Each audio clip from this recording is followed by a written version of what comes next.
इस वीडियो में हम न्यू रेशो कैलकुलेट करना सीखेंगे in case of retirement of a partner. जैसे कि ये क्वेश्चन है, A B C and D are partners sharing profits in the ratio of 5-3-1-2। 4 partners हैं A B C and D, जिनकी प्रॉफिट शेयरिंग रेशियो है 5-3-1-2। Calculate the new ratio if B and C retires from the firm. हमें new ratio calculate करनी है अगर B और सी firm से retire हो जाते हैं। मीन्स ये न्यू रेशियो कैलकुलेट करने का केस फर्स्ट है, क्योंकि 2 ही इन्फॉर्मेशन है हमारे पास। एक तो पार्टनर की रेशियो गिवन है और जो रिटायरिंग पार्टनर है उनके नेम गिवन है। इसके अलावा स्पेशली हमें ये नहीं बताया है कि रिटायरिंग पार्टनर का शेयर कौन एक्वायर करेगा, किस प्रपोर्शन में एक्वायर करेगा। तो जब तक ये स्पेशल इंस्ट्रक्शन ना हो तो केस फर्स्ट ही है। तो इसको किस तरीके से सोल्व करना है सीख लेते हैं एक बार। A B C D partner थे जिनकी रेशियो 5-3-1-2 थी। बी और सी फर्म से रिटायर्ड हुए थे। तो फर्स्ट केस में हम क्या करते हैं, जो पार्टनर रिटायर हो जाते हैं उनके प्रपोर्शन को हम छोड़ देते हैं। अगर बी और सी के प्रपोर्शन को हम छोड़ दें तो ए और डी की जो रेशो बचेगी वो बचेगी 5:2। तो new ratio between A and D will be 5:2। Gaining ratio की बात करें, new ratio minus old ratio. Gaining ratio remaining partner की निकलती है हमेशा, ए और डी की कैलकुलेट करेंगे। ए के केस में न्यू रेशो है 5/7 जो कि अभी कैलकुलेट की थी हमने, और ओल्ड रेशो है 5/11। अगर चारों पार्टनर के शेयर को ऐड कर दें तो ए का ओल्ड शेयर था 5/11। एलसीएम लेके माइनस करेंगे तो ए ने गेन किया 20/77 का। बी के केस में 2/7 ओल्ड न्यू रेशियो थी, उसकी न्यू शेयर था सॉरी, और उसका ओल्ड शेयर था 2/11। एलसीएम लेके माइनस करेंगे 8/77 उसने गेन किया। दोनों के गेनिंग शेयर को प्रपोर्शन में रख देंगे और एलसीएम लेंगे तो रेशियो आएगी 20:8, जिसको हम 4 की टेबल से डिवाइड करें 5:2, जो कि उनकी न्यू रेशियो भी थी और उनकी ओल्ड रेशियो भी थी। तो फर्स्ट केस में जैसा कि हमने सीखा था लास्ट वीडियोज में कि जब भी कोई पार्टनर फर्म से रिटायर होता है और फर्स्ट केस में रिमेनिंग पार्टनर का जो ओल्ड प्रपोर्शन होता है वही उनकी न्यू रेशियो होता है और वही उनकी गेनिंग रेशियो है, जो कि इस क्वेश्चन से भी हमने प्रूव किया है। अब एक और क्वेश्चन की बात करते हैं, क्वेश्चन नंबर 11। क्वेश्चन नंबर 11 में X Y and Z partner हैं एक फर्म में, जो कि प्रॉफिट को डिस्ट्रीब्यूट करते हैं 1/9, प्रपोर्शन 1/3, प्रपोर्शन 5/9। अगर आपने ध्यान दिया हो तो इन तीनों के डिनोमिनेटर सेम नहीं है, तो इसके लिए हमें पहले इसका एलसीएम लेना पड़ेगा और फिर इसकी ओल्ड रेशियो को हम कैलकुलेट करके तब हम न्यू रेशियो कैलकुलेट करेंगे। जेड जो है रिटायर होता है फर्म से और वो सरेंडर करता है 3/4 of his share in favour of x. X के फेवर में वो अपने शेयर का 3/4 पार्ट जो है सरेंडर कर देता है और रिमेनिंग पार्टनर सरेंडर कर देता है इन फेवर ऑफ वाई। यानी कि जेड जब रिटायर होगा वो अपना शेयर जितना भी है उसका टोटल शेयर, उसका 3/4 वो एक्स को देके जा रहा है और रिमेनिंग शेयर जो है वो वाई को देके जा रहा है। और हमें कैलकुलेट करनी है न्यू रेशियो और गेनिंग रेशियो। तो क्वेश्चन की जैसे कि स्टेटमेंट थी, 1/9 शेयर था एक्स का, वाई का शेयर 1/3 था, 5/9 जेड का शेयर था, ये उनके ओल्ड शेयर थे। इसको हम रेशियो नहीं कहेंगे। रेशियो जो होती है उसमें तीनों डिनोमिनेटर हमेशा सेम रखने होते हैं हमें। तो रेशियो निकालने के लिए हमें क्या करना है, पहले इसका एलसीएम लेंगे। एलसीएम लेंगे तो रेशियो जो आएगी 1:3:5, क्योंकि हम हमेशा पढ़ते आए हैं एडमिशन के चैप्टर से कि फर्म का टोटल शेयर हमेशा 1 होता है। तो 1 + 3 + 5 9/9 करते हैं तो 1 ही आएगा। तो रेशियो जो है उनकी 1:3:5 है।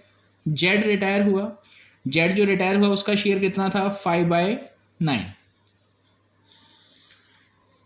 अब जेड का शेयर एक्वायर किसने किया, स्पेशली उस क्वेश्चन में इंस्ट्रक्शन थी कि जेड ने अपने शेयर का 3/4 सरेंडर कर दिया एक्स को।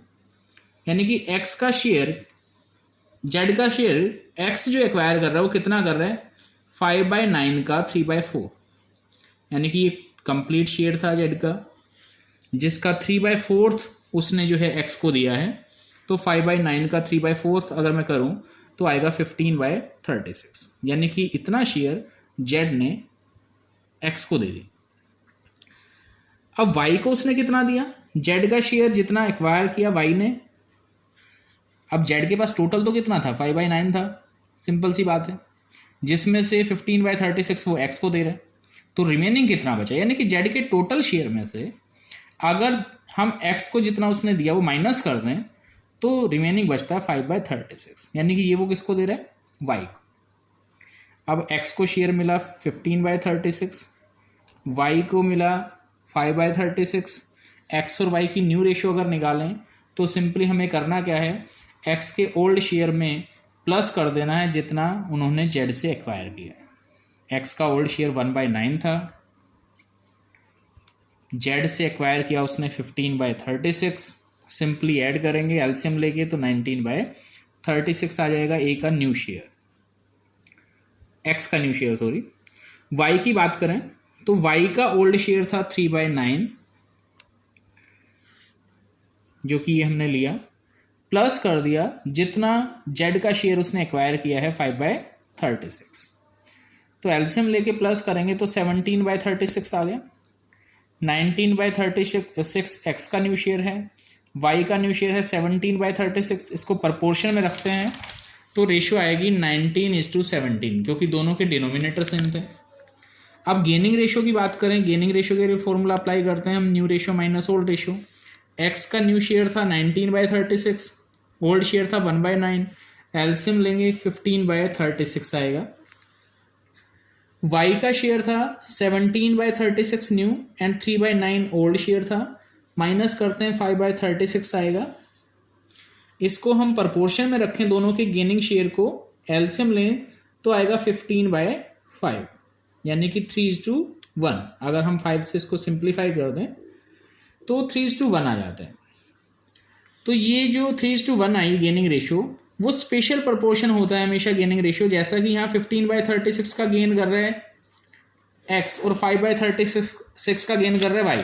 ये हमें स्टार्टिंग में ही पता लग रहा था, जो उन्होंने एक्वायर किया था जेड से वही तो गेन करेंगे वो, यानी कि यही तो गेनिंग रेशियो थी। अगर इसको हम यहीं पर प्रपोर्शन में रख दें तो वही 3:1 आ रहा है, तो जो उन्होंने गेन किया वही उनकी गेनिंग रेशियो होता है।